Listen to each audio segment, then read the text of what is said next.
함께 예배하시는 여러분들을 나사렛 예수 이름으로 환영합니다. 오늘도 그리스도의 평강과 은혜가 우리와 함께하기를 원하며 찬송가 445장입니다.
사랑과 은혜가 충만하신 아버지 하나님, 주의 은혜 가운데 눈을 뜨게 하시고 주 앞에 찬송케 하시고 주 앞에 기도하게 하시고 주의 말씀을 묵상케 하심을 감사드립니다.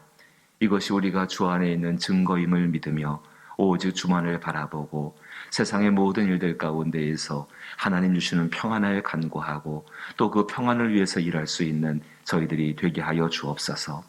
코로나19의 상황이 몹시 어려워지고 있습니다.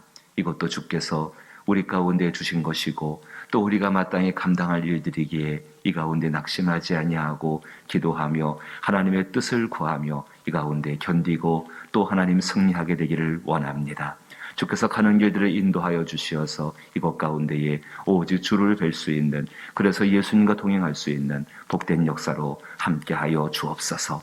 걸어가는 한 걸음 한 걸음 속에서 얼마나 많은 죄들과 얼마나 많은 허물들이 우리를 둘러싸고 있는지 모릅니다.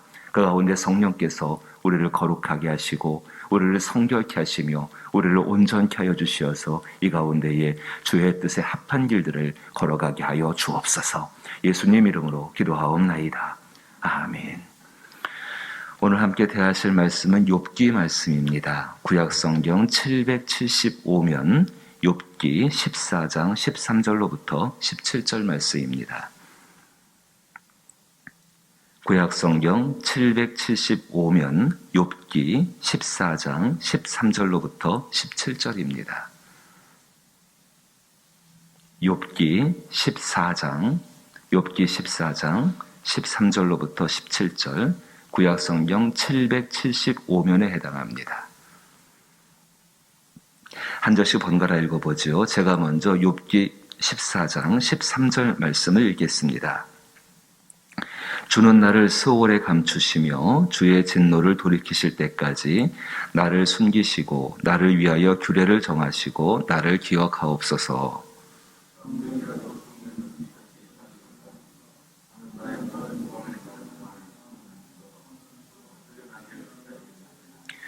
주께서 나를 부르시겠고 나는 대답하겠나이다. 주께서는 주의 손으로 지으신 것을 기다리시겠나이다.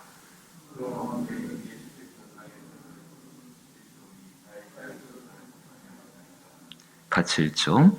주는 내 허물을 주머니에 봉하시고 내 죄악을 쌈에 시나이다. 아멘. 고난과 환난 가운데에서 그 고난의 이유와 또 그 고난을 겪고 나서 얻는 목적들, 그 유익한 것들이죠. 그 고난의 이유들과 고난의 목적을 알면은 조금 더 견디기가 쉽습니다. 내가 이 왜 어려운 상황들을 겪어야 되는가, 그 이유를 알고 또 이것이 지난 다음에 어떤 결과가 주어질까, 그 목적이 무엇인가를 안다면은 조금 더 견디기가 쉬울 것 싶습니다. 팬데믹이라는 상황이 있죠. 알지 못하는 질병 때문에 모든 것이 통제가 되어지고 이렇게 지금 우리 상황, 코로나19로 인하여서 점점 더 어려워지고 확진자 수가 1000명이 넘는 상황들, 한 번도 또 겪어보지 못한 일들을 또 우리는 겪게 되어집니다. 근데 벌써 1년 반 정도 시간이 지나다 보니까는 이제 이 상황 가운데에서 굉장히 엄중하고 중요한 무서운 상황입니다. 만약에 이런 상황으로 인하여서 제가 생각하는 것 중에서 의료 체계가 붕괴되어지게 되면은 굉장한 고통들을 겪을 수밖에 없는 것이 현실적인 문제입니다.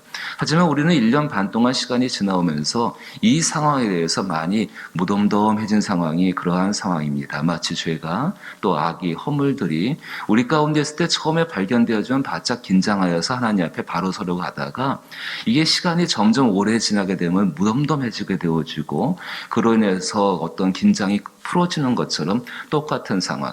하나님께서 이와 같은 일들을 반복해서 우리에게 하시는 이유는 다른 것이 아니라 여전히 우리로 하여금 하나님이 주시는 생명의 빛 가운데 있게 하기 위해서 이 일을 반복하시는 것입니다. 그 가운데서 고난의 이유들과 환난의 목적을 안다면 참 좋겠는데 우리는 대부분 그렇지 못합니다. 왜 이 코로나19가 우리 가운데 왔는지 또 이 코로나19가 지나간 다음에 무엇을 이루는지를 우리는 알지를 못합니다. 다만 그 가운데에서 그냥 이 상황 가운데 어쩔 수 없이 견뎌낼 수밖에 없는 것이 우리의 모습입니다. 욥도 똑같은 고백을 하게 되어집니다. 14절 말씀 보니까 이렇게 탄식에 가까운 거의 소리예요. 절망에 가까운 소리이고 장정이라도 죽으면 어찌 다시 살리이까. 나는 나의 모든 고난의 날 동안을 참으며 풀려나기를 기다리겠나이다. 사랑하는 성도 여러분, 이것보다 더 나은 대책을 내놓을 수 있는 분 계십니까? 없습니다. 인간의 한계가 여기에서 드러납니다. 아무리 뛰어나고 아무리 대단한 사람이라 할지라도요, 이렇게 정말 어쩔 수 없는 상황 가운데에서는 이렇게 고백할 수밖에 없습니다. 나는 나의 모든 고난의 날 동안을 참으며 인내하며 풀려나기를 기다리겠나이다. 사랑하는 성도 여러분, 욥이 모든 게 다 지나간 다음에 이제 38장 이후에서 욥이 모든 것을 다 지나가고 하나님을 만난 다음에 압니다. 자기가 왜 이 고난을 겪었는지를, 그 고난의 이유가 무엇이었는지를, 하나님께서 이 고난이 지나간 다음에 그 환난 이후에 무엇을 하기를 원하시는지를 그때는 압니다. 하지만 이 과정 가운데에서는 그 환난과 고난의 이유와 원인을 알지 못하기 때문에 이 욥은 인내하고 견뎌내고 그냥 풀려나기를 기다릴 수밖에 없게 된 것이 욥의 모습입니다. 우리도 마찬가지일 것입니다. 하지만 하나님은 우리가 이 땅 가운데 이렇게 정말로 체념하고 낙심하고 사는 것이 아니라 우리 안에 계시는 그 하나님 때문에 이 상황을 하나님 사람답게, 고난과 환난은 우리를 강하게 만듭니다. 하지만 그 고난과 환난의 상황 가운데에서 어떻게 행동하는가에 따라서 완전히 주저앉을 수도 있고 더 강한 사람이 될 수도 있다는 것입니다. 세상의 원리도 그러하다면요, 하나님과 함께 있는 사람, 고난과 환난이라는 걸 통해서 하나님의 성품으로 점점 더 강해지는 사람이 되어져야 한다는 것입니다. 내 안에 있는 성품이 아니라 내 안에 계시는 하나님의 성품, 내 안에 계시는 성령님의 성품으로 점점 더 변화될 수 있는 것이 고난과 환난이 주는 유익 중에 한 가지입니다.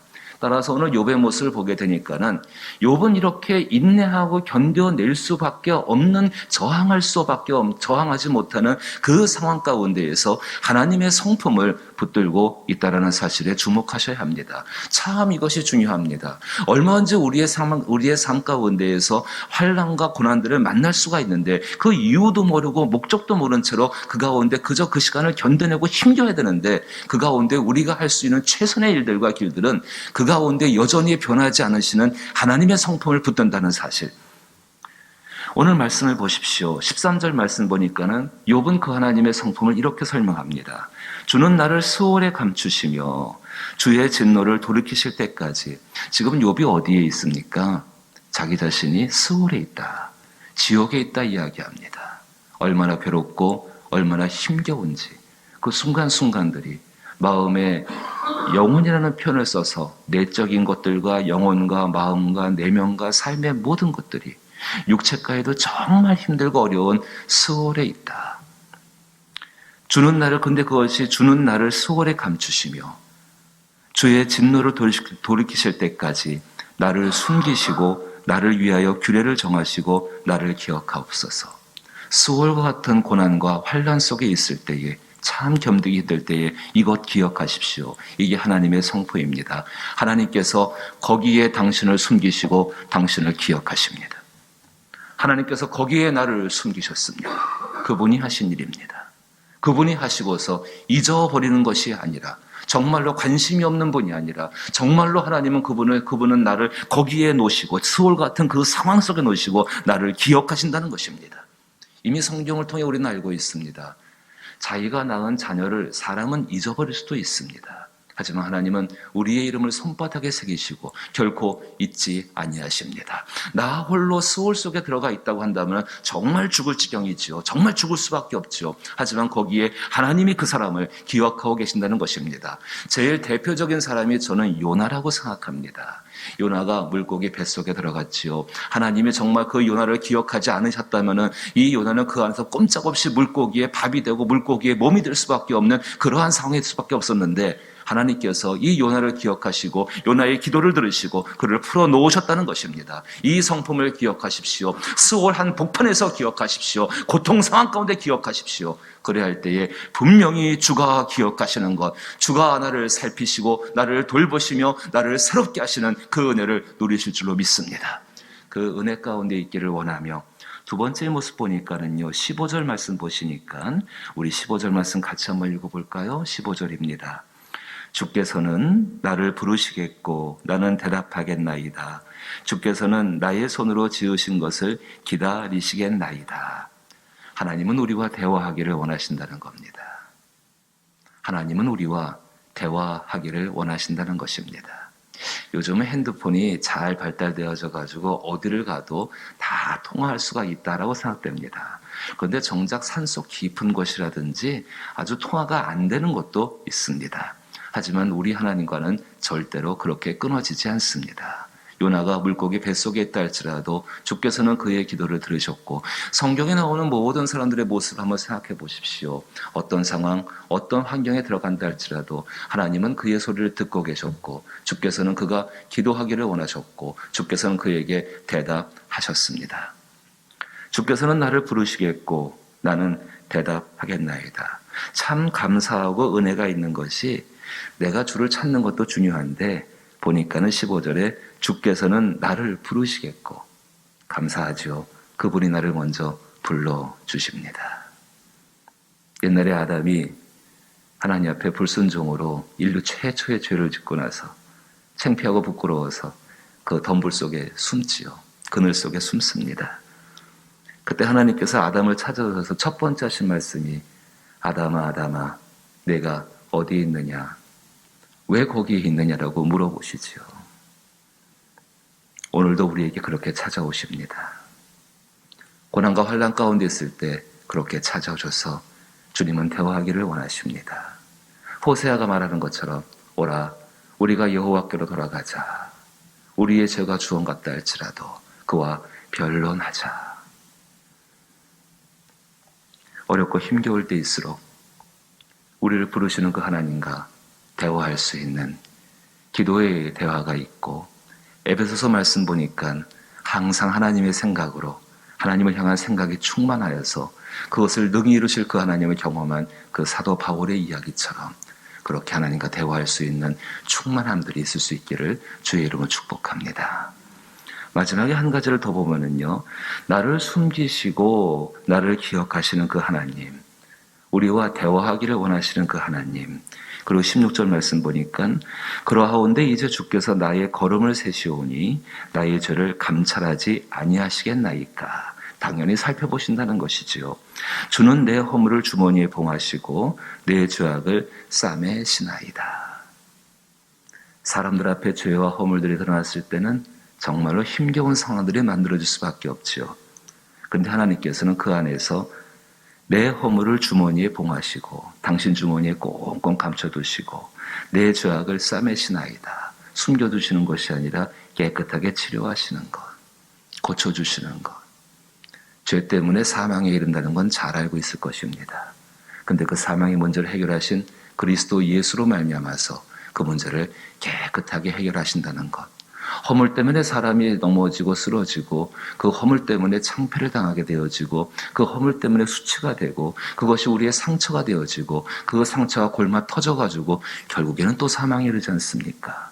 그런데 하나님께서 내 허물을 주머니에 봉하시고 내 죄악을 쌈에 시나이다. 그 모든 것을 깨끗하게 치료하시고 깨끗하게 새롭게 하시는 것. 우리가 때로는 병이 들었을 때 병원에 입원하는 경우가 있습니다. 입원하는 동안에 바깥에 참 걱정과 염려가 많지요. 하지만 그 분리되는 시간을 통하여서 하나님은 우리의 육체를 치료하고 참 귀한 것 종종 경험합니다. 어쩜 그런지 모릅니다.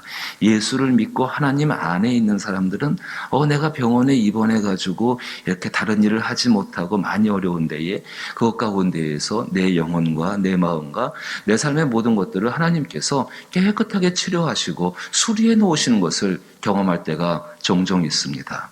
아이고, 이거 돈이 없으면 어떡하나, 이것 때문에 망하면 어떡하나, 그런 염려 때문에 병상에서 기도할 때도 있고 힘들어할 때도 있는데 오히려 하나님 그리스도 예수 안에 있다 보게 되니까요, 그 시간이 끝나고 나게 되면은 오히려 하나님이 더 순탄케 만들어 놓으시고 오히려 하나님이 더 새롭게 만들어 놓으시고 오히려 모든 것들을 원활하게 정말로 하나님의 성령의 기름 부심이 함께 하셔서 내 근심과 염려, 나온 그렇게 힘들었던 상황들, 염려했던 상황들은 일어나지 아니하고 하나님의 평안 가운데 우리의 길들 여전히 살아가는 것들을 경험하게 되어집니다.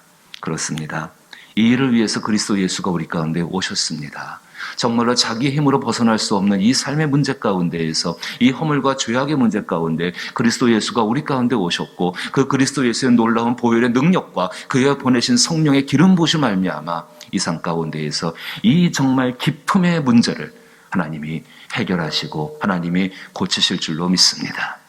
코로나19로 인하여서 또 다음 주, 그 다음 주 2주간이죠. 또 우리의 예배가 비대면 예배로 전환되게 되어집니다. 새벽 예배는 그대로 진행할 마음의 작정을 하였습니다. 수요 예배도 그대로 진행합니다. 1년 반 동안의 방역 규칙을 잘 지켜온 결과로 우리는 이 일 가운데 이 일을 할 수가 있습니다. 주일 예배를 이제 비대면으로 전환하고 예배 방송 송출을 위한 필수 인원만 참여를 하게 되어질 것입니다. 자세한 사항은 오늘과 또 내일 주보 가운데 안내하겠지만은 여러분 이 상황 가운데에서 하나님의 성품을 붙드십시오. 정말로 우리를 숨기시고 기억하시는 그 하나님, 그리고 우리와 대화하기를 원하시는 하나님, 이 시간을 통하여서 우리의 기품의 문제, 깊은 허물과 죄악의 문제를 새롭게 하시고 고치시는 그 하나님 붙들며 그 가운데 인내함으로 그 인내를 온전히 이루어서 하나님 앞에 복이 있기를, 또 하나님께 영광 되기를 주의 이름으로 축복합니다. 주기도문으로 예배 마칩니다. 하늘에 계신 우리 아버지여, 이름이 거룩히 여김을 받으시오며 나라의 임하옵시며 뜻이 하늘에서 이룬 것 같이 땅에서도 이루어지이다. 오늘날 우리에게 일용할 양식을 주옵시고 우리가 우리에게 죄 지은 자를 사하여 준 것 같이 우리 죄를 사하여 주옵시고 우리를 시험에 들게 하지 마옵시고 다만 악에서 구하옵소서.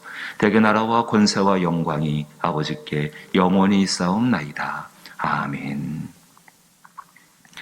하나님의 성품을 붙들고 고난의 시간들과 환난의 시간들을 인내하고 승리하게 하여 주옵소서라고 기도하시게 되기를 원하옵고, 또 특별히 이와 같은 마음으로 이 나라와 이 땅과 코로나19의 상황들의 정리를 위해서 기도하시고, 교회를 위해 기도하시며 여러분의 가정을 위해 기도하시고, 또 가정 가운데 특별히 믿지 않는 분들과 또 여러분의 자녀들, 특별히 그 가운데 수험생이 있음을 기억하시며 기도하시고, 우리의 기도의 영역이 넓어져서 선교지와 또 여러 연약한 나라들과 그리고 사람들과 교회들을 위해 기도할 수 있는 복된 분들 되기를 원합니다. 함께 기도합니다.